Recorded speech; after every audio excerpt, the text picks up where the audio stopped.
laki-laki. Tapi mayat entah dari mana gitu, hanya dibuang saja ke sini. Banyak memar gitu loh.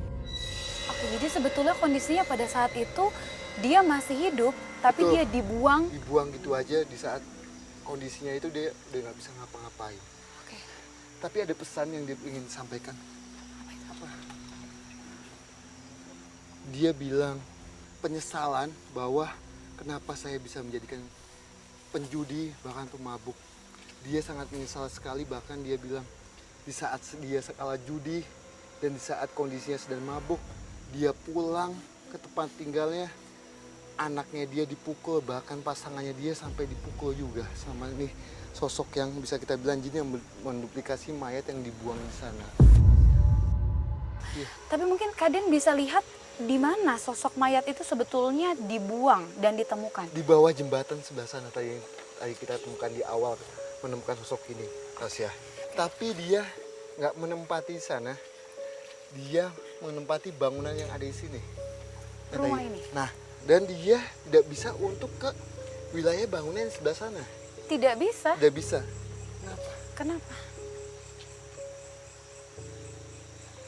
Dia bilang ada batasannya di sana. Jadi di sana itu saya nggak bisa ke sana. Emang di sana itu lebih ke hal yang bisa kita bilang ada pembatas yang kalau di saat dia mau masuk itu dia kayak terkunci, nggak bisa masuk ke dalamnya. Ada sebuah Ada penjaga. Penjaga. Maksudnya penjaga dalam arti Jadi sebelah sana itu ada suatu penjaga goib yang tidak memperbolehkan makhluk masuk ke wilayahnya dia. kenapa bisa seperti itu? Mungkin Ya, boleh dia tanya. tidak punya kekuatan. Ini sebetulnya hanya jin yang dulu yang menduplikasi mayat yang ada di sana, dan dia emang bukan sosok hantu ataupun yang lainnya, hanya jin aja. Sedangkan di sana itu levelnya itu mungkin bisa kita bilang paling kuat dibandingkan dia, Tasya. Jadi mungkin sosok ini bukan sosok yang mengganggu masyarakat sekitar sini Ya, karena dia- tadi ada pembatas. betul. Dia tidak mengganggu, tapi pada saat ini pembangunan ini masih berjalan, Tasya. Ya. Jadi dia ini suka menampakkan wujudnya. Kepada orang-orang. Betul, bisa kita bilang kuli bangunan yang pada saat itu membangun tempat ini, Oke, tempat karena di memang belakang kita. rumah ini juga belum selesai dan sebetulnya Ya, agak sedikit aneh. Ada rumah dan rumah lainnya yang terhubung tapi terputus dengan adanya sebuah sungai yang besar. Betul banget. Tapi sejauh ini saya masih belum tahu nih bangunan ini Fungsinya untuk difungsikan apa? untuk apa. Nah, dia suka menampakkan dia di sini, Tasya. Dia suka menampakkan di sini dengan posisi begini.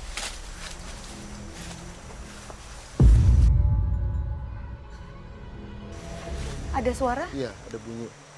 Ada. Ya, betul.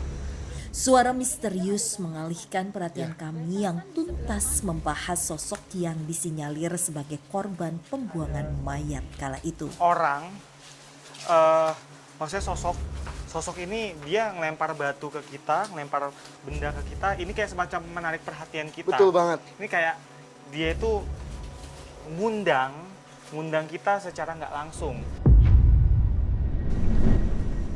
Nah, betul. Kamu lihat ada sosok di situ, Gus? Di sebelah mana? Iya. Itu Sosok dia. seperti apa? Sekilas kayak sosoknya rambutnya putih. Iya. Tapi ini yang biasa kita temuin mungkin ya, itu dia. Sosok wanita yang dengan pakaian putih. Dengan rambut yang panjang. Tapi emang ini, makhluk ini emang tidak ada hubungannya sama bangunan ini sama bangunan sebelah. Melainkan adalah makhluk ini yang saya tangkap adalah makhluk ya hanya penghuni yang ada di sini ya, gitu ya. Iya. Jadi penghuni yang memang Penghuni di wilayah ini aja. menempati wilayah ini. Iya. Dan emang bangunan ini emang di tengah-tengah bisa kita bilang hutan ya, di tepatnya ya. Iya, betul. Budi, kamu melihat apa? Sebentar. Ini Sebuah saya ruangan. rasa di sebelah sana tuh ada sesuatu. Dia ini benar-benar cari perhatian banget. Oke. Dengan memunculkan suara, kemudian menarik kita ke arah sebelah sana. Mungkin ada yang ingin ditunjukkan? Di sebelah ini sepertinya di seberang sungai. Apa kita coba ke sana? Ayo kita ke sana. Mungkin dia tahu ada apa di sini. Ayo. Oke, boleh. Turun lewat sebelah mana? Penelusuran kami pun berlanjut dengan kembali ke titik seberang hingga Rudi merasakan keberadaan sosok astral lain. Di Ada sana sebuah gazebo. ada sosok Iya. perempuan tua. Dia seperti ini. Perempuan tua. Dia melambai-lambai tangannya. Fokus pantau dia supaya nggak lari. Jadi dia sosok Aman, dia perempuan, ya? ingin kayak komunikasi dengan baik-baik dengan kita. Cuma komunikasi. Oke, ayo kita deketin. Yuk, kasih. Tak ada tanda bahaya yang berasal dari sosok tersebut. Dan Ananda dan Rudi perlahan mendekati sosok tua yang sedari tadi dirasakan keberadaannya. Sosok yang saya lihat nih sosok nenek-nenek tua. Iya. Sosok nenek-nenek tua. Nenek tua dengan Dia ini nenek-nenek tua, pakai kebaya coklat. ya Kemudian dia rambutnya putih, wajahnya ini hitam. Dia berdiri di sini. Dia berdiri dan tangannya seperti ini.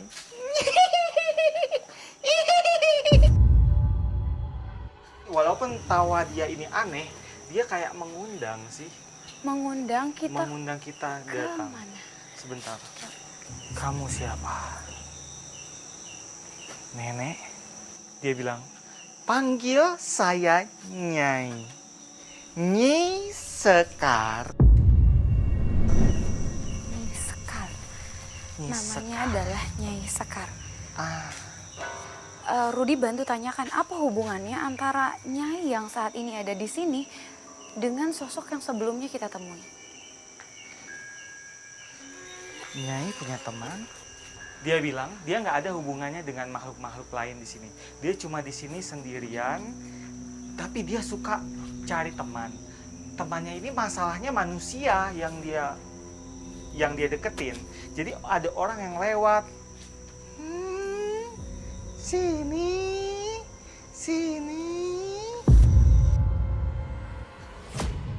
Keberadaan sosok Nyi Sekar seakan selaras dengan apa yang kerap dirasakan warga sekitar saat melintasi area homestay ini.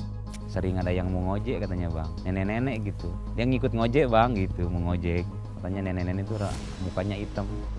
Namun, seolah membongkar sebuah kisah yang kelam, Rudi menyadari adanya keanehan dengan sosok ini. Oke. Kenapa? Dia menyeringai gini. Hei. Kamu beneran baik. Saya tahu. Kayaknya ada sesuatu yang kamu tutupi ya. Kenapa kamu gitu? Wah. Jadi nenek ini, Nyi Sekar ini, dia waktu itu menganut ilmu hitam yang mengharuskan dia ini makan anak kecil. Oke. Apa nenek ini pernah menampakkan wujudnya kepada masyarakat yang ada di sekitar Iya. sini? Iya, dia manggil-manggil. manggil kalau bahasa Sundanya itu gonje apa? Ngonje. Ngonje itu memanggil kayak gini. Tapi Budi, dia nih keilmuan hitamnya itu beda. Beda, maksudnya Ya gimana? saya lihat keilmuan hitam dia itu ingin hidup yang abadi. Jadi gini, dia bilang, saya nggak beruntung. Syaratnya harus 7, tapi baru makan 2, saya sudah ketahuan. Seakan berkaitan dengan terbengkalainya tempat ini, sosok Nyi Sekar seolah menyembunyikan sesuatu yang coba kami kuak. Akankah sosok tersebut menjadi dalang dari keceriaan yang telah sirna di tempat ini? Ataukah adanya sosok astral lain yang menyebabkan semua itu?